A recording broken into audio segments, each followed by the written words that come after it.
화장품 도소 매업의 자본금 요건, 최소 자본금 이렇게 검색하시면 해당이 있는지 없는지 깔끔하게 나오게 됩니다.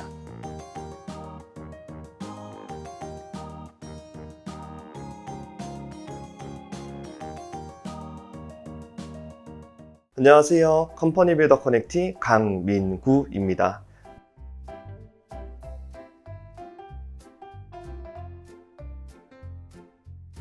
저는 초기 창업팀의 인큐베이팅만 전문으로 하는 컴퍼니 빌더를 운영하고 있습니다. 앞에 좀 너댓 번 정도 잘 안 됐던 경험을 바탕으로 초기 창업팀들이 공통된 리스크를 좀 없애주기도 하고 자금이랑 시간을 허무하게 좀 낭비하지 않도록 서비스를 고안하고 싶어서 커넥티를 좀 운영하게 되었습니다. 현재까지 500회 정도 신사업 컨설팅을 진행을 했고요. 150회 정도 컴퍼니 빌딩을 직접 프로젝트를 진행도 했습니다. 주로 구독형 팀빌딩이라는 서비스를 이용해서 대표님들이 아이디어하고 소액의 자금을 유치하셨을 때 인건비 부담 없이 사업을 실행할 수 있도록 옆에서 좀 돕는 역할을 주로 하고 있습니다. 오늘 강의 주제는 기업 설립이라고 전문직 분들이 행정적이거나 법률적으로 자문해 주시는 내용보다는 기업의 설립 시기에 창업가가 고민하고 결정해야 될 내용들에 대해서 좀 많이 말씀을 나눠보고자 준비했습니다. 그러면 목차부터 한번 훑어보도록 하겠습니다. 5가지 주제를 가지고 왔습니다. 기업의 설립 개요, 그 다음에 개인 사업자랑 법인 사업자 어떤 게 우리한테 맞을지에 대한 내용, 그 다음에는 어떻게 보면 팀원들 간의 지분 구성은 어떻게 할 것인지, 마지막으로 마무리 단계인데 마무리 단계에서 법인명 지정부터 마지막에 최종 설립까지 전체 과정을 한번 읊어보는 시간을 가지고자 합니다. 기업의 설립 기호입니다. 설립 절차라든지 그리고 출자금을 얼마를 할 것인지, 언제부터 기업을 설립해서 운영하면 되는지, 1차적으로는 법인명을 아마 정하시게 될 거예요. 그렇게 되면은 키프리스나 특허법인을 통해 가지고 우리가 이 법인명을 상표권 문제없이 쭉 쓸 수 있는지, 상표 등록을 할 수 있는지를 검토를 하시게 될 거예요. 법인명을 설립하실 때 키프리스라든지 상표 등록을 고민 안 하고 정해버리시는 경우가 있는데, 나중에 우리 서비스가 조금만 성장했을 때 상표 이슈라든지 상표 등록이 불가능하다 이렇게 되면 처음부터 다시 아이디어를 모아야 되는 경우도 생기더라고요. 그래서 법인명을 정하시고 나면 상표 등록이 가능한지 확인해 보시는 걸 권유드립니다. 그러면 이제 우리 팀이 이 이름으로 활동하는 게 상표에 문제가 없겠다라고 확정이 나면 그 다음에 내부적으로 출자금을 얼마로 출자할 것인지, 팀원들 간의 지분을 어떻게 나눌 것인지를 지정하시게 될 거예요. 그 다음에 이제 사업 목적을 등기할 때 많이 지정하시게 되는데 생각보다 굉장히 심플합니다. 간단히 읊어드리면은요, 등기를 위해 사업 목적을 지정하실 때 너무 이제 불특정한 대분류 같은 느낌으로 사업 목적을 지정하시게 되면은 반려되거나 이제 진행이 안 되는 경우가 있다고 하더라고요. 사실 저는 아직 한 번도 보지는 못했어요. 150번 정도 기업을 컴퍼니 빌딩을 하면서도 접해본 사례는 아니긴 합니다. 보통은 이제 어떤 식으로 많이 적느냐, 식품이면은 식품 도소 매업, 화장품이면은 화장품 도소 매업, 이런 식으로까지만 적어도 한 번도 등기에서 반려된 적은 없었던 것 같고요. 웹앱 개발 같은 경우에도 그냥 단순히 개발업이라고 적지 마시고 여행용 환전 플랫폼 웹앱 개발 이렇게만 간단하게 적어주셔도 딱 한 단계만 더 설명해 주셔도 아직까지 등기 과정이 있어가지고 사업 목적으로 인해 반려되는 케이스는 본 적은 없습니다. 그렇게 해서 상표 등록이 가능한 이름까지 선정하고 나면은 그 뒤로는 한 3에서 5번 정도까지는 동시다발적으로 진행이 되기는 합니다. 얼마로 출자해서 회사를 만들 것인지, 그 출자한 기업에 대해서 지분을 어떻게 쉐어해 갈 것인지, 그런 것들도 바로 정하시게 될 거고요. 사업 목적도 이제 등기를 위해서 언급을 하시겠죠. 그리고 이 전반적인 모든 과정에 정관이라든지 스톡옵션에 대한 내용을 넣어야 된다면은 스톡옵션 관련된 내용도 정관에 검토를 받으셔서 넣으셔야 될 거고요. 동시다발적으로 서류가 모두 준비되는 과정이 3, 4, 5번으로 되어 있기는 합니다. 출자금 같은 경우에는 조금 이따 뒤에서 바로 약간 더 상세하게 다루어 보기로 하고요. 간혹 질문이 오시는 내용 중에 하나가 사업 목적을 어떻게 해서 신고를 해야 되죠? 등기를 해야 되죠? 라고 물어보시는데 이 부분은 정말 간단하게 해결될 수 있어서 지금 바로 라이트하게 말씀을 조금 드릴게요. 사업 목적을 지정하실 때는 법무사 사무소에 의뢰를 하시거나 온라인 법인 설립 시스템을 쓰시면 그 안에 정관이라든지 의사록 등등의 모든 서류들이 법무사 사무소에서도 표준안처럼 전달을 해주시고요. 온라인 법인 설립 시스템에는 이제 지정된 내용이 표준으로 또 제공이 됩니다. 굳이 이거를 직접 작성하시려고 할 필요는 전혀 없고요. 이제 믿을 만한 사무소나 법무사님이나 온라인 법인 설립 시스템을 이용해서 바로 진행하시는 것을 권유드립니다. 약간 특수 케이스라고 표현할 수도 있을 것 같긴 한데 온라인 법인 설립 시스템을 사용할 수 없는 경우가 한 케이스가 있어요. 바로 설립 단계에서 들어가는 주주가 법인인 경우에 법인들이 주식을 구성해가지고 새로운 법인을 설립할 때는 그때는 온라인 법인 설립 시스템에서 이용할 수는 없습니다. 그래서 우리가 만약에 출자하시는 분들이 개인, 사람이 아니라 법인이 들어가게 되면은 어쩔 수 없이 법무사 사무소를 통해서 진행하실 수밖에 없어요. 이 부분만 유의해 주시면 좋을 것 같습니다. 네, 이러면은 3일 정도 이후에 평균적으로 등기가 이제 완료되는 것 같아요. 등기가 완료되고 나면은 이제 필요 서류 구비하셔가지고 사업자 등록증을 내시게 될 거고요. 마지막에 또 계좌 개설까지 하고 이제 본격적으로 사업을 시작하시면 될 것 같습니다. 이 중에서 저희가 자본금을 얼마로 설정하는 게 좋은지에 대해서 이 부분을 살짝 빼서 좀 부연 설명을 드리고자 합니다. 사실은 우리가 일반적으로 창업할 때 많이 해당되진 않는 것 같은데 자본금 요건, 최소 자본금 이런 조건이 붙는 창업 분야가 있습니다. 그런 자본금의 최소 요건이 필요한지 알아보시려면은 창업 분야 자본금 요건 이렇게 검색하시면 굉장히 많은 자료가 나오게 돼요. 화장품 도소매업의 자본금 요건, 최소 자본금 이렇게 검색하시면 해당이 있는지 없는지 깔끔하게 나오게 됩니다.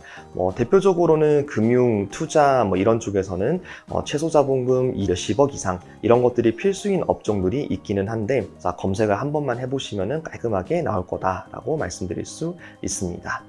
그러면 금융이나 투자처럼 특정 업종이 아닌 경우에 얼마 정도로 설립하는 게 좋을까요? 라고 물어보시는 경우가 있는데 보편적인 케이스를 전달을 한번 드려보겠습니다. 저는 500만 원을 표준으로 그냥 삼아서 진행을 많이 하는 것 같아요. 그래서 제가 알기로는 최소 100만 원 정도 이상은 나와야 계좌 개설이라든지 사업자 등록증 발급에 있어서 큰 문제가 없다라고 들은 적은 있습니다. 100만 원에서 500만 원 사이에 소액 창업도 전혀 경영을 하시는데 문제는 없다라고 말씀드릴 수 있을 것 같아요. 자본금이 부족해서 문제가 생길 수 있지 않냐 이런 여러 가지 말씀을 주실 수 있는데 추후에 이제 본격적으로 사업을 이렇게 키워나가면 되겠다라는 확신이 드셨을 때 유상증자를 통해 가지고 이건 역시 법무사 사무소를 통해서 진행하시면 됩니다. 유상증자를 통해서 자본금을 이제 키워나갈 수 있기 때문에 지금 당장 여러 가지 리스크랑 불확실성을 가지고 계시다면 큰 금액의 출자를 하시기보다는 소액으로 출자하시는 것도 충분히 가능하다라고 답변 드릴 수 있을 것 같아요. 이후 유상증자 등의 과정에 있어서는 굳이 진행을 직접 할 필요는 없이 법무사 사무소를 통해서 진행을 하시고 창업가 여러분들은 서비스와 사업의 디벨롭에 굉장히 집중하시는 것을 권유드립니다. 그러면 언제 설립을 할 것인가? 그 사업의 본격적인 시작 시점에 대해서도 많이들 물어보시기는 해요. 제가 감히 말씀드리자면은 거두절미하고 늦을수록 너무 좋은 것 같습니다. 아이템이 디벨롭되고 기획이 바뀌고 디테일을 잡아가는 과정이 생각보다 많이 길어질 수밖에 없어요. 우리가 만약에 사업 아이템을 이걸로 지정을 하고 그 기획과 구현 단계까지 전략이 모두 수립된 게 1차안이 확정이 되고 나서 그때 이제 설립을 하셔도 사실 늦지는 않는 것 같아요. 그리고 알고 계시겠지만 3년 미만 창업기업들 같은 경우에 정부의 지원금이라든지 또 엑셀러레이터의 투자 대상이 될 수 있다든지 이런 여러 가지 3년 미만 기업이 누릴 수 있는 혜택도 굉장히 많다 보니까 굳이 먼저 설립했다가 기업의 성과가 제대로 쌓이기 전에 엄령 나이만 자꾸 이제 먹어가는 기업을 두는 거는 불필요한 것 같습니다. 그 다음에는 뭔가 행정적으로 이런 시점이 왔을 때는 설립을 해야 된다라고 말씀드릴 수 있는 기준이 있습니다. 내가 이 사업을 하기 위해서 매달 100만 원씩, 뭐 200만 원씩 급여를 준다든지 아니면은 월세를 낸다든지 마케팅 비용을 태운다든지 이런 지출이 주기적으로 생기면은 표님께서 그 지출을 사업자 통장을 통해 진행을 하고 나시면은 나중에 가수금에 대한 회수도 가능하시고 이거를 지출 경비로서 인정받을 수가 있습니다. 그렇게 주기적으로 돈이 나가고 있음에도 불구하고 대표님께서 법인 설립을 안 하고 개인 돈으로 진행하셨다면 나중에 그게 투자에 대한 인정도 받을 수 없고요. 경비로 인정받을 수 없고 좀 불편하고 억울한 부분들이 많이 생기는 것 같아요. 그래서 주기적인 지출이 있을 때는 어쩔 수 없이라도 법인 설립을 진행하시는 게 필요한 것 같아요. 그 다음에는 계약이 필요할 때인데 개인이 언제까지 제가 제 돈으로 저한테 그냥 돈 주시면 돼요 이런 식으로는 사업이 아무리 초기라고 해도 정상적으로 운영되기는 조금 어렵습니다. 대표님의 사업체와 계약을 하게 되는 맞은편의 상대방 사람 내지는 상대 사업체 같은 경우에도 그들도 대표님과 거래를 함에 있어서 기록을 남기고 경비를 인정받고 뭐 그런 것들이 필요하고 그들도 대표님의 사업체랑 계약을 했다라는 걸로 명문화시켜서 안정감 있게 프로젝트를 진행하고 싶겠죠. 그러고 나면은 개인 사업자와 법인 사업자에 대한 선택이 필요할 것 같아요. 세율만이 최선의 선택 기준은 아니다라고 말씀드릴 수 있습니다. 대표적으로는 이제 업종마다 좀 세율이 달라지다 보니 개인 사업자에서 법인 사업자로 넘어가시는 시점이 적합한 시기가 좀 다른 것 같기는 해요. 근데 사실 창업가한테는 세율보다 조금 더 중요한 두 가지가 있습니다. 역할, 책임 범위, 지분을 나눌 때 반드시 법인 전환이 필요하시고요. 투자를 받으실 때도 역시나 법인 전환이 반드시 필요합니다. 아시다시피 개인 사업자는 지분이라는 개념이 없습니다. 그래서 함께 했던 공동 창업자들에게 지분이나 배당을 나눠주는 것이 시스템적으로 불가능한 구조가 나오는 거죠. 기존 사물 시스템이 없다 보니까 개인의 기준에 근거해서 약속하듯이 사업을 하게 되는 것, 그게 이제 개인 사업자로 너무 오랫동안 진행을 했을 때 문제가 되는 것 같습니다.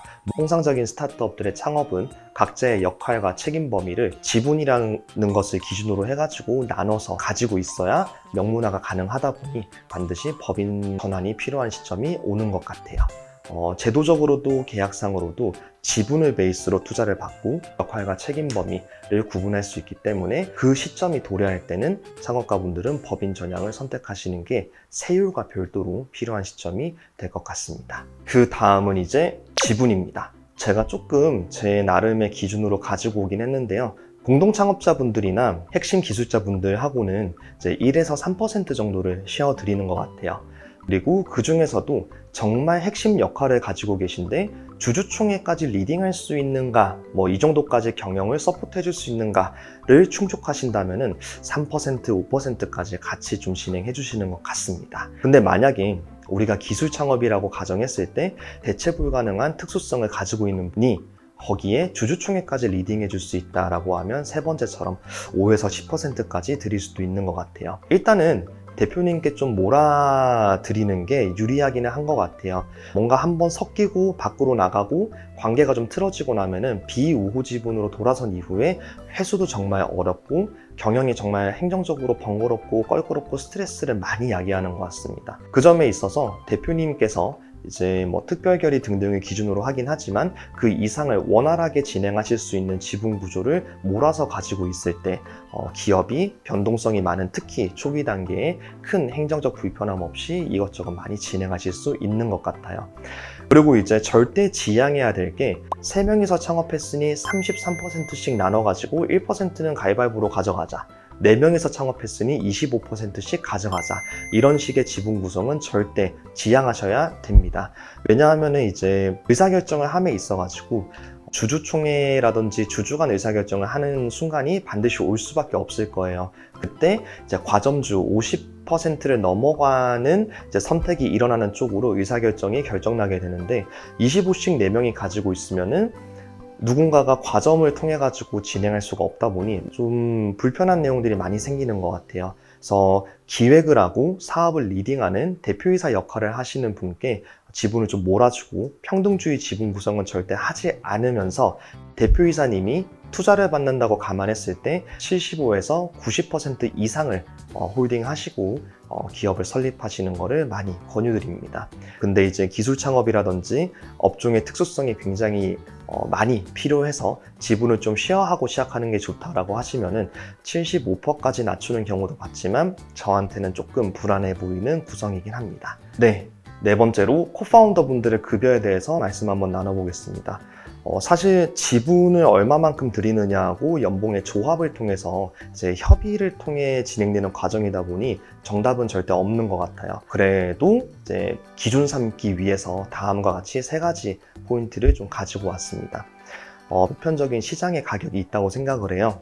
해당 연봉을 평균으로 잡으시고 그 연봉 평균에 비해서 80%를 드리거나 100%를 드리거나 120%를 드리거나 이렇게 3가지 기준으로 협의를 좀 할 수 있을 것 같습니다. 사실 지분을 많이 받을수록 급여는 80% 어쩌면 그 미만으로 내려가서도 연봉 협상을 할 수 있을 것 같기는 해요. 근데 요즘도 시장 트렌드를 보니까 스톡옵션이라든지 구주를 좀 증여하는 과정을 통해서 핵심 멤버를 영입할 때도 시장에 있는 평균 연봉값을 유지를 해주면서 스톡을 좀 얹어서 드리는 경우가 많은 것 같더라고요. 표준 연봉이라고 지정하는 것과 거의 동일하게 주면서 스톡 옵션을 1%, 0.5% 이렇게 드리는 것 같아요.